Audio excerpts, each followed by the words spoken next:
भगवान बुद्ध कहते हैं एक क्षण में एक दिन को बदला जा सकता है और एक दिन में एक जीवन को, और एक जीवन इस पूरी दुनिया को बदल सकता है।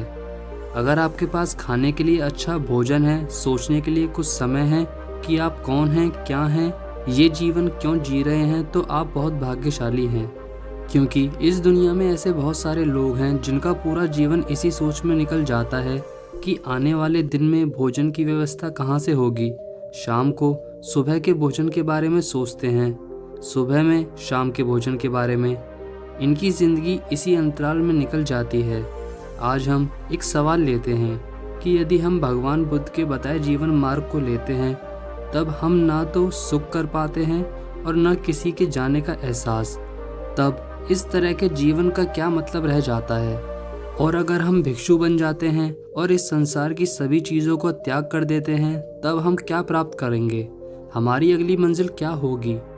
इस दुनिया में बहुत लोग अपने जीवन से बहुत ज़्यादा प्रेम करते हैं, जबकि वह खुद अपने जीवन को जानते तक नहीं हैं। फिर भी अपनी चलती हुई सांसों को संभाल कर रखना चाहते हैं। सबको यही डर है कि कहीं सांसें थम न जाएं। जीवन बहुत बड़ा और अनंत है, पर जिस जीवन को आप जानते हैं वह बहुत छोटा सा है। बचपन से लेकर जवानी तक और जवानी से लेकर बुढ़ापे तक का सफ़र बहुत ही तेज़ी से निकल जाता है।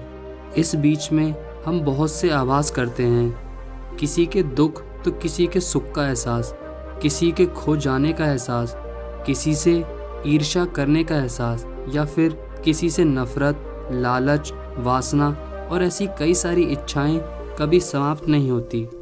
सबको हम एहसास करते हैं। एहसास एक बहुत बड़ा शब्द है। क्या वाकई में आप अपने जीवन में सभी चीज़ों का, कार्यों का एहसास कर पाते हैं?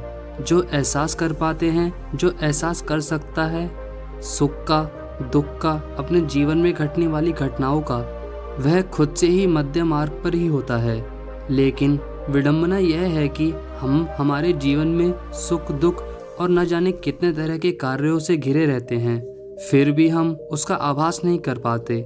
सुख में सुख का आभास नहीं कर पाते, दुख में दुख का। अब ये बातें आपको थोड़ी अजीब लगे। जब हमसे कोई दूर चला जाता है तो हम सब बहुत दुखी होते हैं। तो यह एहसास नहीं तो क्या है? आप सुखी हैं, आपके पास सब कुछ है, तब आप क्या कर रहे हैं, क्या पहचान रहे हो? उस सुख को जो आपके चारों ओर बिखरा पड़ा हुआ है, या फिर अपने भविष्य के बारे में सोच रहे हो कि मुझे यह करना है, उसके पास ऐसा है तो हमें वैसा चाहिए। ज़रा ध्यान दीजिए, अपने सुख के समय में आप क्या करते हो? आप सब कुछ करते हो, परंतु सुख का एहसास नहीं करते। और जैसे ही सुख आपसे छिन जाता है, सुख चला जाता है, वैसे ही आपको यह आभास होता है कि कुछ चला गया है। आपको महसूस होता है कि जीवन में सुख था जो चला गया, और अब जो आया है वह दुख है। पर क्या आपको दुख का एहसास होता है? नहीं। जिस तरह सुख का एहसास नहीं हुआ, उसी तरह दुख का भी एहसास नहीं होता। दुख पर सिर्फ दुखी होते हैं, प्रयत्न करते हैं उस सुख को लाने की जो चला गया। एहसास आपको ज्ञान देकर जाता है, जबकि दुख आपको सिर्फ और सिर्फ पीड़ा देकर जाता है। जब भी कोई नई वस्तु, कोई नया कर्म, नया जीवन या नया स्थान हमारे जीवन में आता है, तो वो एक नया एहसास लाता है कि हमारे जीवन में कुछ नया आया है। लेकिन एहसास का काम क्या होता है? यह आता है और चला जाता है।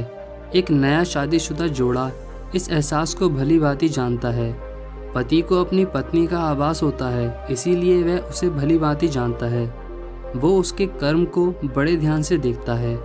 एक पत्नी को उसके पति का आभास होता है, वह उसे भली भांति जानती है, इसीलिए उसे उसके कर्म का आभास है। लेकिन आभास तो आभास होता है जो धीरे धीरे चला जाता है। जब पति पत्नी दोनों को एक दूसरे का आभास नहीं रहता, रह जाती है तो सिर्फ एक पकड़। पति उसके पत्नी पर पकड़ रखना चाहता है कि कहीं ये छूट न जाए।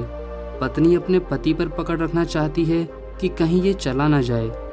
वह सब ये कहते नहीं हैं कि एक दूसरे से, लेकिन मन की गहराइयों में यही चलता रहता है, और इसका तो इन्हें कोई आभास भी नहीं होता।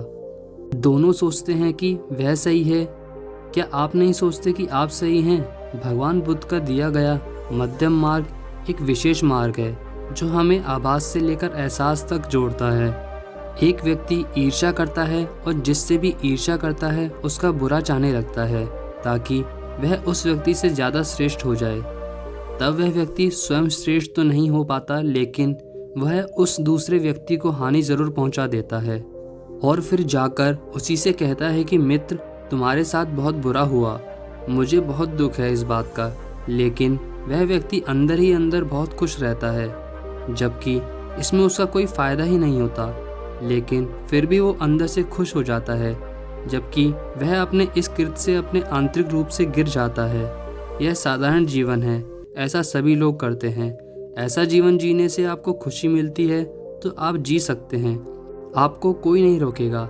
लेकिन कभी कभी भगवान बुद्ध जैसे व्यक्ति हो जाते हैं जो जागरूक होते हैं और देख पा रहे हैं कि आप कैसी मूर्खता कर रहे हैं। तब आप एक रास्ता बनाते हैं ताकि आप उस पर चल सकें, जागरूक हो सकें, जीवन को समझ सकें। आपने एक शराबी को ज़रूर देखा होगा कि वह कितने आनंद से नशा करता है और बहुत खुश रहता है, लेकिन यदि उसे कोई नशा करने से मना कर दे तो वह उसका विरोध करने लगता है, उसे हज़ार तरह की बातें बताता है, अपनी बातों को सही दिखाने के लिए तरह तरह के तर्क देता है।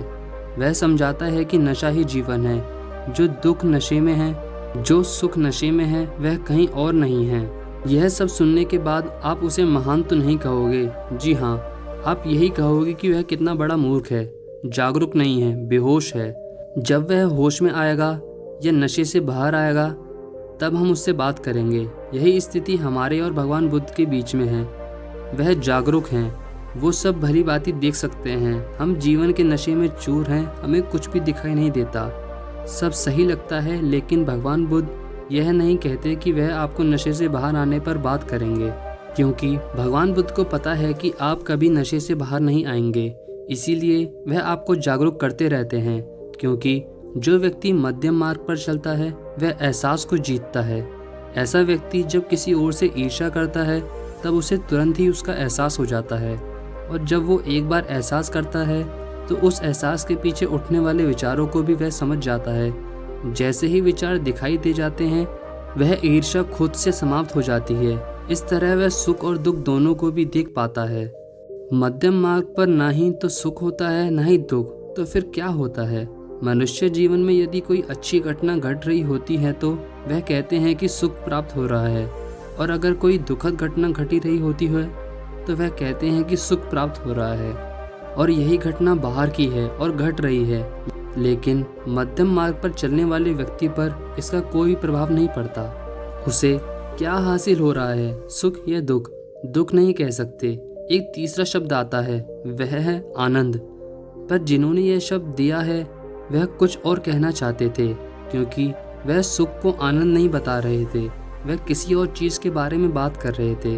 हमारी सोच समझ इतनी ही है कि हम आनंद को सुख समझते हैं। क्या आपने कभी विचार किया है कि यदि हम भिक्षु बन जाएं और इस संसार की सारी चीज़ों को त्याग दें तब हमें क्या हासिल होगा? हमारी अगली मंजिल क्या होगी? आपको कुछ भी नहीं मिलेगा, आपको कुछ भी नहीं हासिल होगा। भिक्षु बन जाने से या फिर संसार को त्याग देने से ज्ञान उत्पन्न नहीं होता, समझ उत्पन्न नहीं होती, बुद्धि प्राप्त नहीं होती। वर्तमान में ऐसे कई सारे लोग होते हैं जो अलग अलग प्रकार से संसार को त्याग चुके होते हैं, फिर भी संसार के प्रति उनकी कामना में कोई बदलाव नहीं आता। वह आज भी वैसे ही गुस्सा करते हैं जैसे कि वो संसार में करते थे। वह आज भी वैसे ही दुखी होते हैं जैसे वो संसार में होते थे। वह आज भी उतने ही अंधेरे में हैं जितने संसार में थे। केवल वस्त्र और जीवन के तरीकों को बदल देने से हम जागरूक नहीं हो पाते। यह तो हमारे भीतर की प्यास है, जहाँ हमें लगता है कि हम कुछ गलत कर रहे हैं, कुछ तो है जो हम छोड़ रहे हैं। हम पारंपरिक जीवन में विश्वास नहीं कर पाते। संदेह का बीज हमारे अंदर होता है।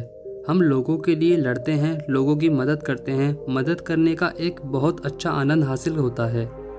आपने देखा होगा कि कुछ लोगों को जो हमेशा दूसरों की सेवा में लगे रहते हैं, जानवरों की सेवा में लगे रहते हैं, बिना किसी लालच के प्रकृति की सेवा में लगे रहते हैं, और उसके लिए वह अपने जीवन का परवाह नहीं करते।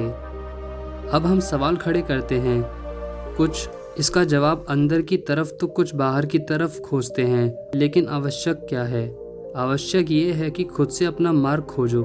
उस मार्ग पर चलना, उस मार्ग को पूरा देखना।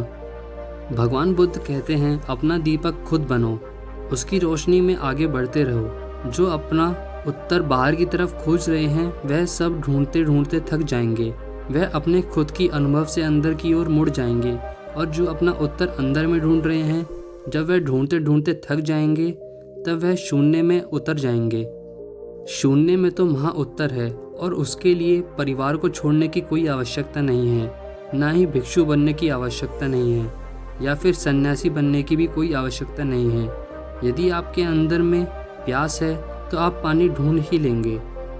अगर हमें यह सब मिल भी गया तो हमारी अगली मंजिल क्या होगी? यह सवाल बहुत पेचीदा है, क्योंकि हर बात को कहकर हर बार समझाया जा सके ऐसा करना थोड़ा मुश्किल हो जाता है, जबकि शब्द और समझ सीमित हो।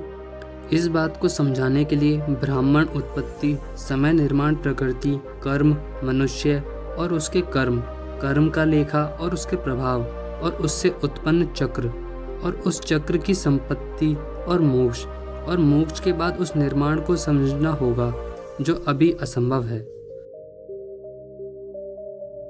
जो हमारे दिए को प्रकाशित कर सकता है। आपको एक काल्पनिक कहानी सुनाते हैं। 2 बिल्लियां थी, गुरु बिल्ली और शिष्य बिल्ली। गुरु बिल्ली को सोचने और समझने की शक्ति बहुत अलग थी। वह इंसानों को बड़े ध्यान से देखती और उन्हें समझने की कोशिश करती। ध्यान से देखने की वजह से उसके अंदर ध्यान का उदय हुआ। उसने कुछ ऐसा एहसास किया जो केवल मनुष्य के लिए ही करना संभव था। तब एक दिन उसे मोक्ष का ज्ञान हुआ। उसने यह बात शिष्य बिल्ली को बताई। शिष्य बिल्ली ने कहा, मोक्ष से क्या होगा? गुरु बिल्ली ने कहा, मैंने सुना है जब समाप्त हो जाता है कुछ नहीं रहता, मैं भी नहीं रहूंगी। शिष्य बिल्ली ने कहा, ऐसे मोक्ष का क्या फ़ायदा जहाँ हम रहे ही ना। मुझे तो ऐसे बहुत आनंद आता है। मज़े से चूहे मारकर खाओ, इस जीवन में कितना आनंद आता है।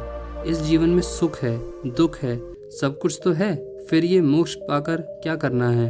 तब तो यह सब कुछ छूट जाएगा। जहाँ यह सब कुछ मिलेगा ही नहीं तो वहाँ जाकर क्या फ़ायदा?